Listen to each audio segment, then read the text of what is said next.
Hello दोस्तों, welcome to my channel master mind by Chandan sir. चलिए आज हम विज्ञान का चैप्टर 3 क्वेश्चन आंसर कराने जा रहे हैं। देखिएगा ध्यान से। विज्ञान का तीसरा अध्याय कोयले एवं पेट्रोलियम, कक्षा 8 का पहला क्वेश्चन देखिए क्या है।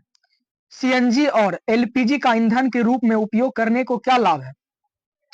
उत्तर देखिए, सीएनजी और एलपीजी का ईंधन के रूप में उपयोग करने के निम्नलिखित लाभ है। और इसका दिया है, इनका उपयोग वाहनों में गैर प्रदूषणकारी ईंधनों के रूप में किया जाता है। और यहाँ फिर दिया है, एलपीजी और सीएनजी दोनों को ग्रहण करना तथा वाहनों करना आसान है और इन ईंधनों में प्रति इकाई आयन अधिक ऊर्जा होती है और एलपीजी का उपयोग घरों में कारखानों में आसानी होती है। ये आसानी से उपलब्ध है और सस्ते कीमत एक भी है। एलपीजी और सीएनजी दोनों में ही जलने के बाद लगभग कोई राख कण नहीं बचता है। इसका आंसर है इतना दूर और इसका ये क्वेश्चन है। चलिए यहाँ ध्यान दीजिए। फिर आगे दूसरा नंबर क्या बोलता है, ध्यान दीजिए। पेट्रोल का कौन सा उत्पादक सड़क निर्माण हेतु उपयोग में लाया जाता है। उत्तर बिटुमेन सड़क निर्माण हेतु उपयोग किया जाने वाला पेट्रोलियम उत्पादन है। तीसरा नंबर का क्वेश्चन चलिए आज हम देखते हैं। आइए तीसरा नंबर का हम क्वेश्चन देखने जा रहे हैं, ध्यान दीजिए। तीसरा का क्वेश्चन आंसर देखिए। वर्ण कीजिए कि मृतक वनस्पति में कोयला किस प्रकार बनता है और यह प्रक्रम क्या कहलाता है। लगभग 300 मिलियन वर्ष पहले पृथ्वी के पास कम अर्धभूमि क्षेत्र में घने जंगल थे। प्राकृतिक परियाओं के कारण जैसे बाढ़ आदि से ये जंगल मिट्टी के नीचे दब गए और अधिक मिट्टी जमा होने के कारण वे संपीड़ित हो गए, जिससे जैसे वे गहरे होते गए और उन पर ताप भी बढ़ता गया और उच्च दाब और ताप के तहत मृदा पौधों धीरे धीरे कोयले को परिवर्तन हो गया है। कोयले में मुख्य रूप से कार्बन होता है, इसीलिए मृदा वनस्पतियों को कोयले में बदलने की धीमी प्रक्रिया को कार्बनीकरण कहा जाता है। क्या कहा जाता है? कार्बनीकरण। चलिए तीसरा कंप्लीट हो गया, हम चौथा देखते हैं। आइए चौथा क्या बोलता है, ध्यान दीजिए। रिक्त स्थानों को पूर्ति कीजिए तथा जीवाश्म ईंधन है। पेट्रोलियम विविध घटकों को पृथ्वी करने का प्रक्रम कहलाता है। वाहनों के लिए सबसे कम प्रदूषण ईंधन है। चलिए इसका आंसर यहाँ भराएगा कोयला। क्या भराएगा? कोयला। यहाँ भराएगा पेट्रोलियम। और खो नंबर में भराएगा संशोधन। फिर यहाँ भराएगा सीएनजी।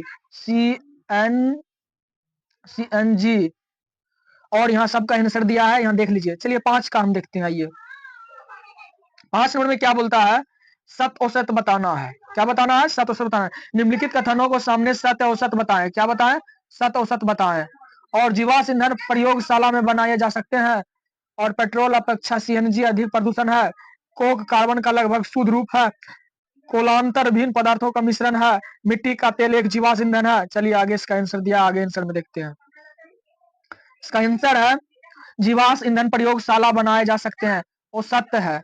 पेट्रोल अपेक्षा सीएनजी अधिक प्रदूषण ईंधन है, क्या है? वो सत्य है। कोक कार्बन लगभग शुद्ध रूप है, सत्य है। कोलांतर विभिन्न पदार्थों का मिश्रण है, सत्य है।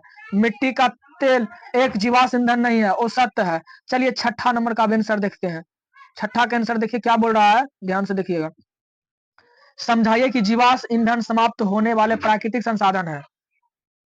क्वेश्चन आंसर देखिए। मृतक पौधों जैसे जानवरों में अवशेषों पर उच्च तापमान का उच्च दाब से लाखों वर्षों की अवधि में जीवाश्म ईंधन बनता है और जीवाश्म ईंधन वे प्राकृतिक संसाधन है जिस थोड़ी समय में दोबारा नहीं बनाया जा सकता है। अतः सही तरीके से इनका उपयोग ना करें पर धीरे धीरे ये समाप्त हो जाएगा। चलिए 7वां नंबर का आंसर देखते हैं। कोक के अभिलक्षणों का उपयोग वर्ण कीजिए। इसका आंसर है कोक में कठोर संदर्भ और काला पदार्थ है। क्या है? काला पदार्थ। यह कोयले के विनाशकारी आसवन द्वारा निर्मित होता है। किसके द्वारा होता है? आसवन द्वारा होता है। ये कार्बन का लगभग शुद्ध रूप है। क्या है? ये कार्बन का लगभग शुद्ध रूप है। इसका उपयोग घरेलू के साथ साथ चूल्हे और भट्टियों में एक औद्योगिक ईंधन के रूप में किया जाता है और इसके उपयोग स्टील का निर्माण में किया जाता है और ये बहुत कम या बिल्कुल धुआं नहीं देता है। इसका उपयोग धातु के निष्कर्ष के लिए किया जाता है। चलिए 7 नंबर कंप्लीट हो गया। अब 8 क्लास का आंसर 8 वाला आंसर देखते हैं। 8 का आंसर क्या है? पेट्रोलियम निर्माण के प्रक्रम को समझाइए।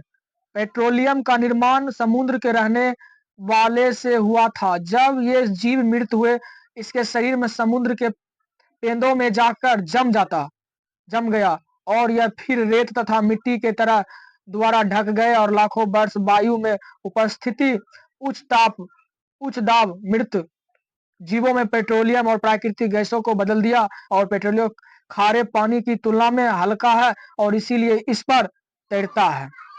चलिए 9 नंबर का आंसर देखते हैं। 8 कंप्लीट हो गया है तो 9 नंबर में क्या बोलता है, देखो क्वेश्चन पहले पढ़ते हैं। निम्नलिखित सारणी को 1991 से 1997 तक भारत के विद्युतीय की और कमी में दिखाया गया है कि इन आंकड़ों को ग्राफ द्वारा लिखिए और करिए। वर्ष में कमी प्रतिशतता को वाई एक्स अक्षर पर तथा वर्ष को एक्स अक्षर पर अखेड़ित किए। क्या है, ध्यान दीजिए। 2004 में, 2005 में, 2006 में, 2007 में, 2008 में, 2009, 2010 में कमी कितना प्रतिशत था? 7 पॉइंट इतना, 8.6, 9.9.5, 99, 9.9, 11.2, 10.0। इसका आंसर देखते हैं आगे क्या दिया है। इसका आंसर देखिए, ये दिया है इसका आंसर कि भारत के विद्युतीय की कुल कमी कब हुआ? 12% यहाँ था, फिर 11 कमी, फिर 11, 10.5, 10, 9.5, 9, 8, 8, 7.5। आज क्लास यहीं पर है, इतने तक रखते हैं और यही ग्राफ बना के उतार लीजिएगा। चैप्टर समाप्त हो गया है। अब अगले चैप्टर फिर बनाएंगे, फिर डालेंगे। अगर वीडियो पसंद आए तो लाइक और कमेंट और सब्सक्राइब वीडियो शेयर कीजिए। फिर ऐसे ही वीडियो फिर लेकर आएंगे।